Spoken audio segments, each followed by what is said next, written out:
First of all, shout out to Rachel. Rachel is a day one. Rachel has always shown me so much love. So shout out to you, Rachel. And I have to agree, if we're talking about albums, okay, so many great albums came out this year, right?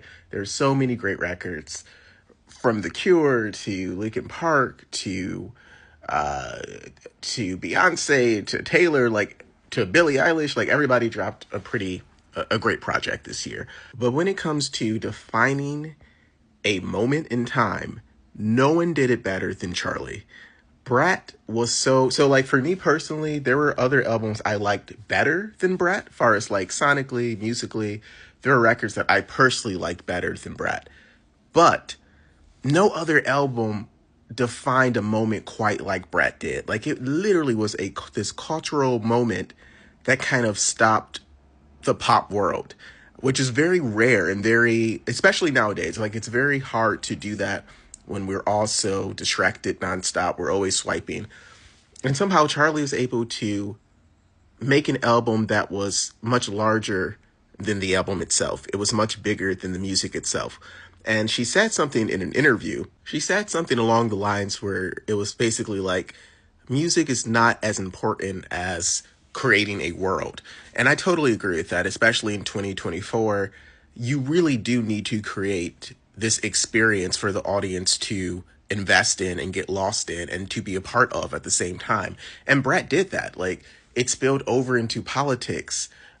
People who never even heard of Charli suddenly became fans of Charli. And it was so nice to see a woman and an artist who has been working her ass off for so many years.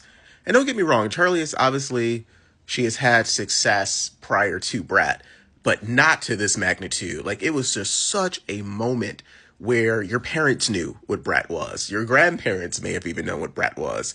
It became, as silly as it sounds, it kind of became like this way of life, right? Everyone's like, oh, Brat Summer. It just kind of became this mentality, this attitude. And to me, she had the most exciting moment in pop this year. It was just such a fun, refreshing take. Even the cover art being green, and it was like backlash initially, which was kind of the point to spark conversation.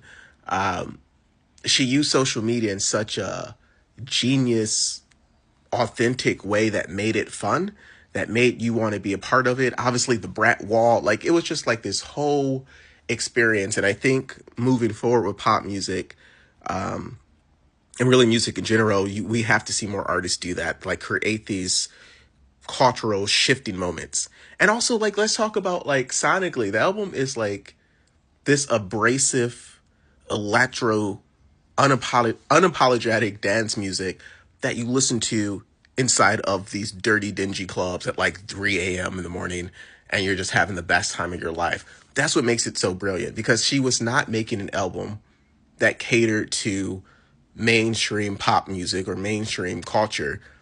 And by doing that, she became mainstream. Like Brat became this mainstream thing, even though the music was in a lot of ways very like anti-mainstream. The lyrics so simple, so direct.